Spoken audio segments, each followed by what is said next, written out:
And welcome to Daily Red Devil for all of your latest Manchester United transfer news and talk. We have got so much to get into on the show this morning, but before we do that, please do me a small favour. Make sure to drop a like on today's video, subscribe to the channel if you are new, and as always, I like to start my shows off with a question. The question for today's show is this: how many players should Manchester United be looking to sell this summer? Let me know your thoughts in the comment section below.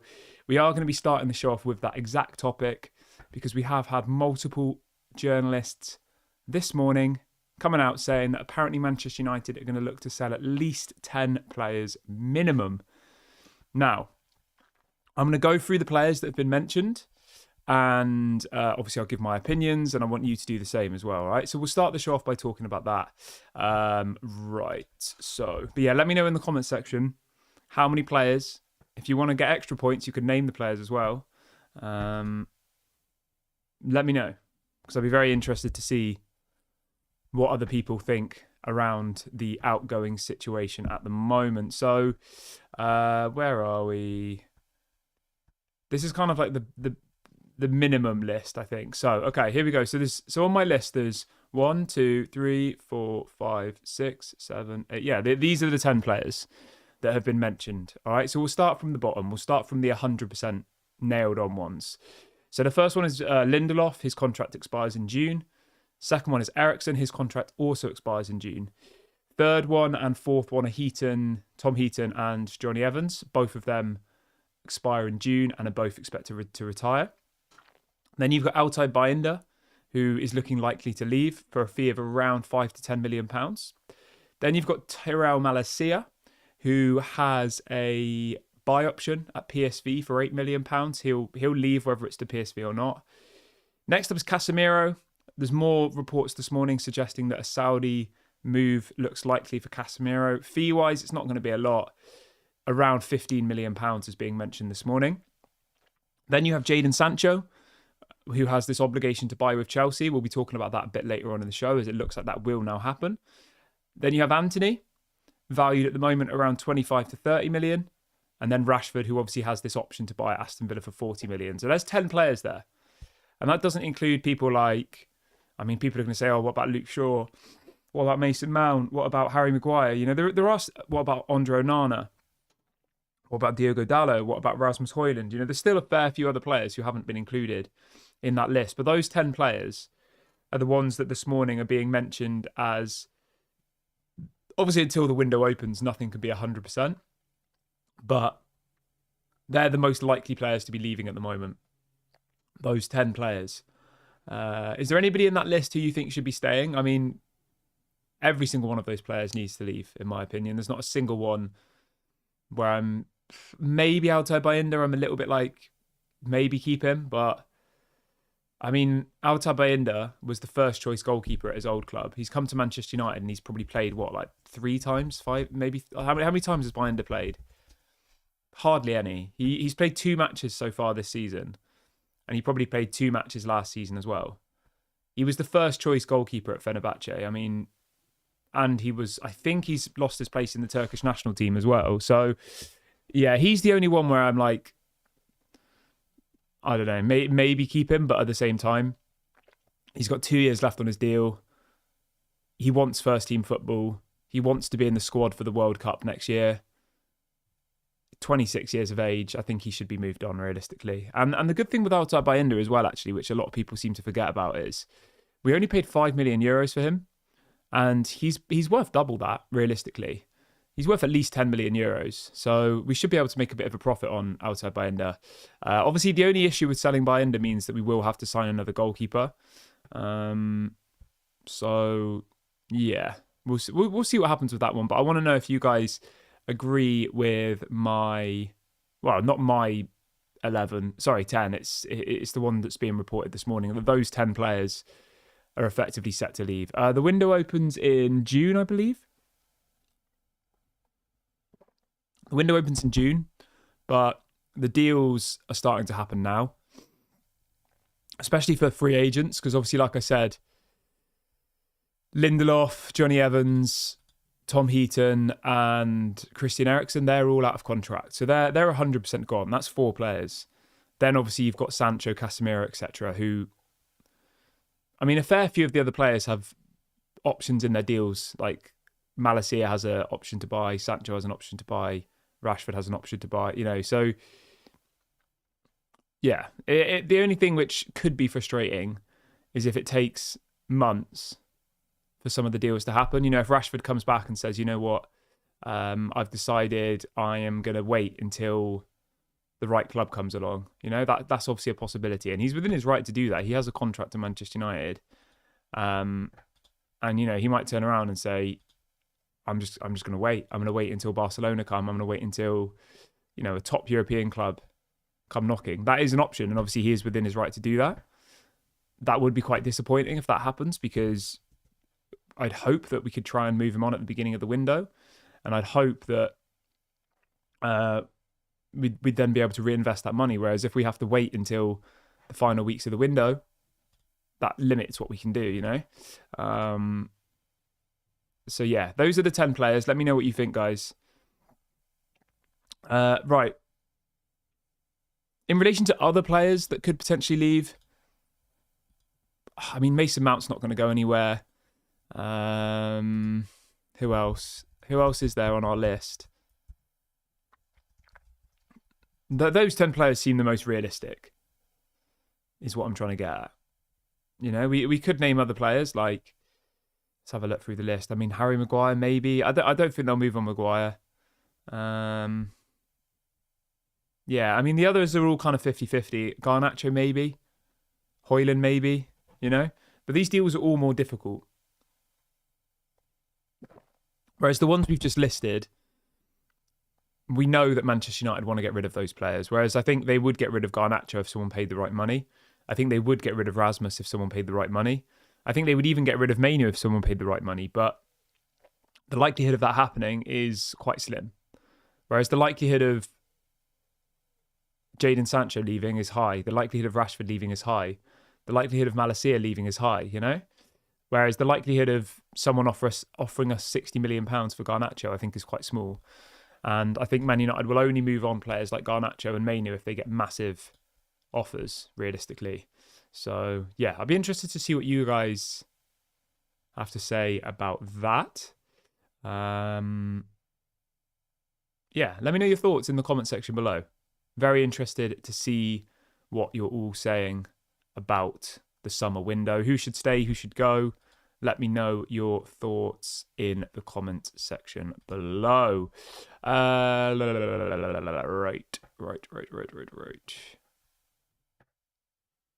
All right, let's move on from that. Let's jump on over to Chelsea and Jadon Sancho. So let's talk a little bit about that. So the latest on Jadon Sancho is this. So it's positive news, which is good at last. This is coming out from a couple of different people this morning, that apparently sources close to Chelsea have played down the possibility that Jadon Sancho could return to Manchester United. So effectively there was this story, was it 2 days ago, from The Athletic, saying that Chelsea will have to pay £5 million to Manchester United if they decide not to sign Jadon Sancho permanently. That story has been kind of, I mean, to be fair to The Athletic, they weren't saying that Chelsea weren't going to sign him. They were just saying that if they choose not to sign him, this is how much they'd have to pay, right? So they weren't saying that, like, they were just putting the facts up there, opposed to being like, oh, Chelsea aren't going to sign him. Does that make sense? But obviously it could be misinterpreted as Chelsea aren't going to sign him, Anyway, so the stories this morning are saying that Chelsea have played down those stories and are still planning on signing him. So fingers crossed. Let's hope that he has a good rest of the season. Let's hope that maybe they win the Conference League. Let's hope that Jadon Sancho plays a big part in that. Because, yeah, it would be an absolute nightmare if Sancho ends up back at Manchester United, to be honest. It would be, if he then becomes our problem again. So I think at the moment it's a positive. But obviously until we see that post go up on Chelsea's page saying we can confirm that we've signed Jadon Sancho, I think it's all a little bit up in the air, isn't it?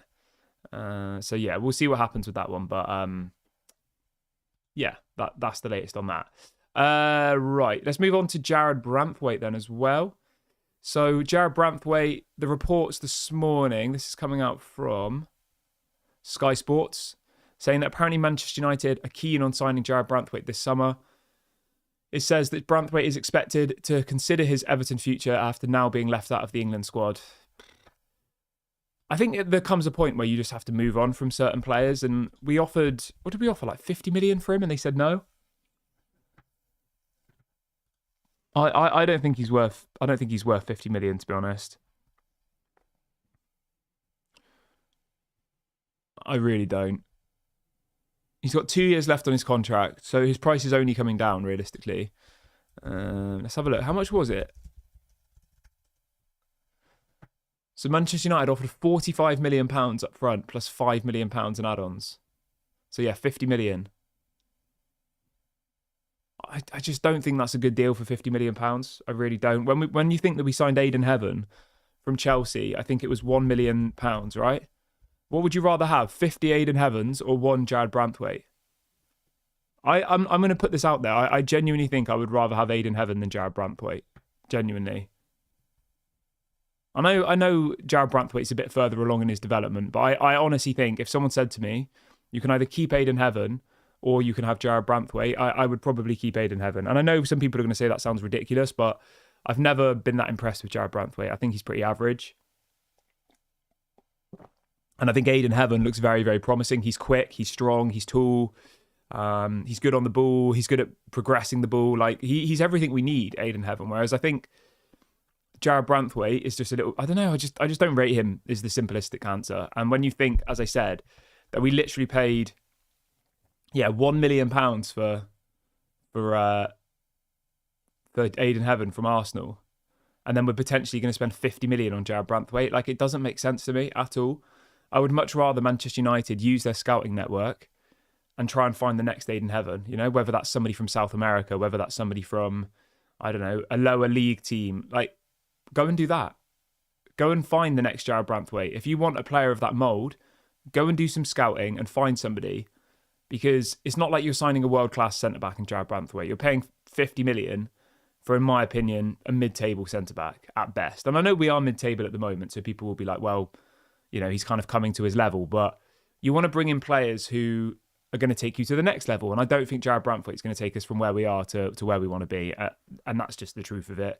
And topped with the fact that we'd have to pay 50 million to do that, I just think it's a bad deal, really. But I'd be interested to see what you guys think. Like, do you agree? If someone said to you, you could either have Aidan Heaven or you could have Jared Branthwaite, who would you go for? Quite a few people in the chat are saying that he's not very good, Branthwaite. I agree. I don't think he's very good. I think he's pretty average. But he's got the British passport, which for some reason puts the price up. And I guess he has Premier League experience. I mean, he's not a bad player. I'm not going to sit here and say he's not good, but I don't think he's, oh shit, I don't think he's £50 million. Al says we stole Aidan Heaven from Arsenal's academy. We can't regularly get deals like that. I mean, we did it with Chido Obi as well. So I think you can do deals like that. We've done it twice in the space of a year. One with a striker and one with a centre back. So you can. It just depends how well you're being run. And we've proved that we can, because we've done it twice in the space of 12 months. And we got that Manu Kone guy. Remember? He's another one for the future.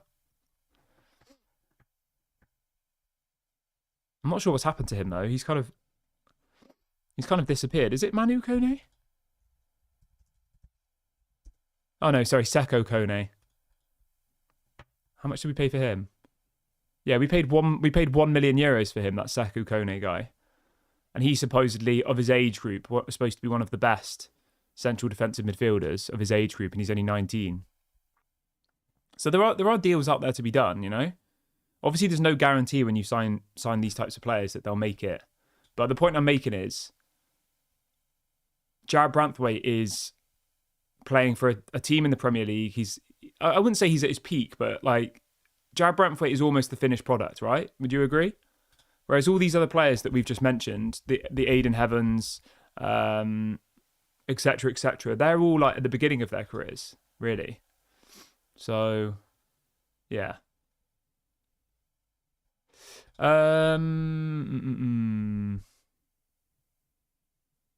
Okay, let's see what else we have got in the chat. See what people are saying. Melchett says, I think it was Dan Ashworth who wanted Branthwaite. Yeah. I mean, the story's coming out from Sky Sports. Whether we think Sky Sports is still reliable, I don't know. That's up for interpretation. What else have we got? Lots of people in the chat saying we don't need Aiden Heaven. Sorry, we don't need Jared Branthwaite, and I would agree. I don't think we do.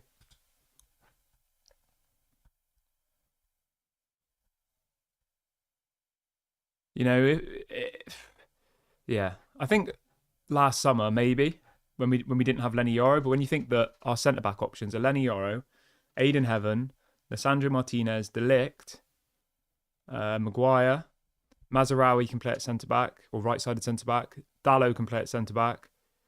Luke Shaw can play at centre back. None of those players are leaving. That's 8 players there that can all play in 3 positions. So you've effectively got 3 players there who can play in each position of the 3 centre backs. So yeah, I don't think it's essential at all.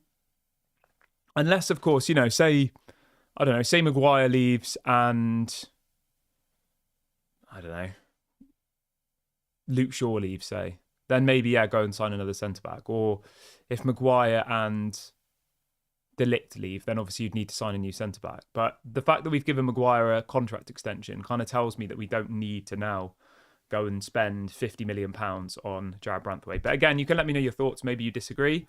Maybe you think he is the option. People in the chat are asking about Kobbie Mainoo. I don't know what's going on with Mainoo, to be honest. Like, we're waiting to find out what's going on with this contract. Because at the moment, it's gone very, very quiet. I personally think that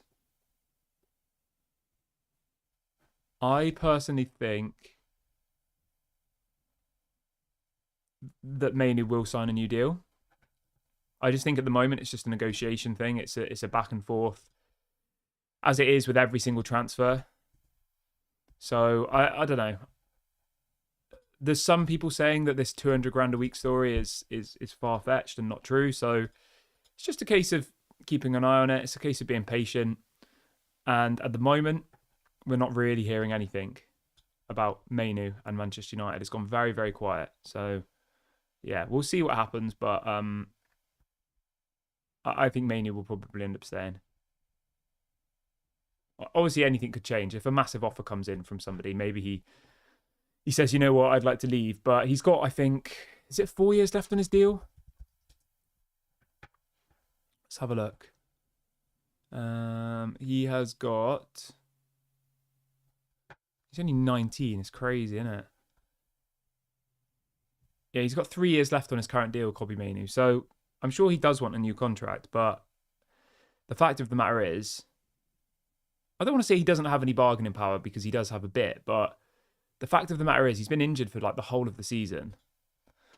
So for him to now say, I want a new deal, when he's still got 3 years left on his deal, I'd just be like, well, to be honest, mate, you've been injured the whole season, like, which is a fact. I mean, even last season, he was injured for 21 games last season. This season, he's been injured for 19 games already. And he's not going to be back until like the end of April, apparently. So he's missed most of the season, missed all of the important games. And when he has played, he's not really contributed. Like, can you remember one good performance from Mainoo this season? I genuinely can't. Like, he's always all right, but he's never had like an amazing performance this season. He's got 1 goal so far this season. And at the end of the day, he is only 19, right? So I understand that he still has a lot of developing to do and all the rest of it. But the fact of the matter is, I don't see how you can warrant asking for 200k a week or 150k a week when you've been injured for the last 2 years, and when you are available, you haven't really been performing. Last season, he was obviously good. He got in the England squad. He went to the Euros final and he did really well, but still. So yeah, we'll see what happens with Mainoo. We'll see. I would definitely keep him. I'm not saying sell him. I'm just saying that he's got 3 years of his contract left.